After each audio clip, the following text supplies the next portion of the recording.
Hello les béliers, j'espère que vous allez bien. Aujourd'hui on se retrouve pour votre petite guidance pour la semaine du 18 au 24 mars 2024. Bien entendu, ça reste une guidance générale, donc s'il vous plaît ne prenez que ce qui résonne en vous, que ce qui vous parle, c'est très important.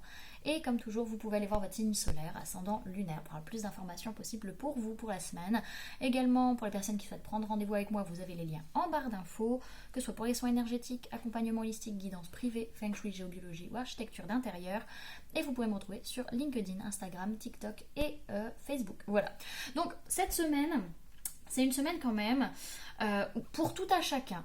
Il va falloir faire preuve de patience par rapport à, par rapport au fait de rester sur ses acquis, rester avec ce qu'on a, ne pas demander plus, vraiment un peu se sécuriser financièrement. Il va falloir rester patient vis-à-vis de ça, ça va demander du temps pour pouvoir construire quelque chose pour l'avenir, pour pouvoir avancer, pour pouvoir mettre des choses en place nouvelles et pour amener un ajustement au niveau matériel et financier.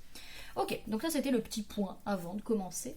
Alors, ce que je vois déjà énergétiquement pour vous, c'est que même si vous vous en rendez pas compte, que vous êtes un peu perdu émotionnellement, que vous n'arrivez pas trop à savoir ce qui se passe en vous, voilà, ça brasse énormément, on ne sait pas trop ce qui se passe, on ne comprend pas trop. Il y a quand même un équilibrage qui est en train de se faire. Encore une fois, il va falloir faire preuve de patience pour que ça puisse se faire, pour pouvoir accepter ce qui est en train de se passer pour vous. En tout cas, on a ce besoin de prendre le temps de s'isoler pour rééquilibrer le féminin, pour prendre du temps pour soi émotionnellement, pour guérir émotionnellement des choses en nous. Ok. Ensuite, au niveau de votre vie de tous les jours, on voit qu'il peut, vis-à-vis d'une sortie, d'un engagement, d'un événement, il peut y avoir une injustice, quelque chose qui est déséquilibré, quelque chose qui n'est pas ok sur la semaine. Et surtout question, alors pour certains, de l'amour de l'argent, de l'amour financier, vraiment d'aimer avoir de l'argent pour certains. Pour d'autres, ça va être vraiment sentimental et financier qui va ressortir par rapport à ça. Ok. Au niveau ensuite professionnel, alors au niveau professionnel, on peut parler d'une femme ou d'une polarité féminine, que ce soit vous la personne en face. Il y a une envie en tout cas de mettre des choses en place, de mettre des choses en gestation, mais soit on est bloqué, on est cassé dans l'œuf, dans notre avancée pour certains, soit c'est que ce qu'on a envie de préparer c'est une rupture, quelque chose qui se casse, quelque chose qui se termine professionnellement parlant parce qu'on en a marre. En tout cas, le chakra du cœur nous demande de lâcher prise au niveau du boulot, au niveau professionnel sur cette semaine. Ok. Ensuite, au niveau sentimental, on voit qu'on est bloqué parce qu'il y a un manque de dialogue, parce qu'il y a une certaine solitude, on n'arrive pas à crever l'abcès. Voilà, on n'arrive pas du tout à crever l'abcès. Alors on voit que cette semaine, les polarités féminines dans les liens d'âme vont avoir tendance un petit peu à en avoir rien à faire. Voilà, clairement, on n'a pas envie de s'investir. Voilà. Le conseil pour vous, pour cette semaine, on a la fluidité, donc on va aller la lire de ce pas.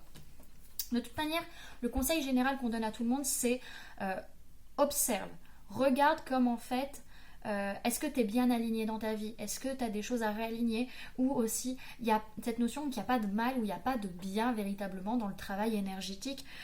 Quelle est la vision que tu as de l'énergétique de manière générale, ou de la magie, ou des choses subtiles. Voilà, il y a un questionnement là-dessus. Alors, pour vous, on vous dit, purifiez, vous êtes dynamisé. Le conseil, c'est utiliser le pouvoir salvateur de l'élément eau. Cette carte symbolise l'élément eau. Les choses suivent leur cours. Un obstacle n'est qu'un détour. Cessez de nager à contre-courant. L'heure est venue de retrouver votre fluidité. N'ayez plus peur d'être englouti ou submergé. Rassemblez vos rivières et incarnez la puissance de l'océan. On parle de purification, de nettoyage et de régénérescence. Voilà du coup les amis ce que je pouvais vous donner comme information pour cette semaine. J'espère que cette guidance vous aura plu, vous aura parlé, aura pu vous aider. N'hésitez pas à me dire en commentaire comment ça se passe pour vous la semaine, comment cette guidance résonne en vous. N'hésitez pas à laisser un j'aime si la vidéo vous a plu, à la partager si vous le souhaitez, à vous abonner si ce n'est pas déjà fait en activant la petite cloche qui se trouve juste à côté pour ne louper aucune sortie de vidéo. Pour les personnes qui souhaitent donner un petit coup de pouce au référencement, vous pouvez mettre je me purifie en commentaire, voilà. Et pour les personnes qui souhaitent soutenir la chaîne financièrement, vous pouvez laisser un merci, donc c'est le petit cœur avec le dollar. Vous pouvez prendre une souscription, donc c'est rejoindre, normalement, je crois, le petit bandeau. Donc prendre une souscription à 1,99 €. Ou encore, vous pouvez faire un don à la chaîne via le lien PayPal que vous avez en barre d'infos. Voilà du coup les amis, bien entendu c'est vous qui choisissez comment vous soutenez la chaîne et vous soutenez mon travail. Moi en tout cas je vous remercie d'avoir cliqué sur cette petite vidéo, d'avoir pris ce petit temps avec moi. Et puis je vous fais plein de gros bisous. À très bientôt. Bye.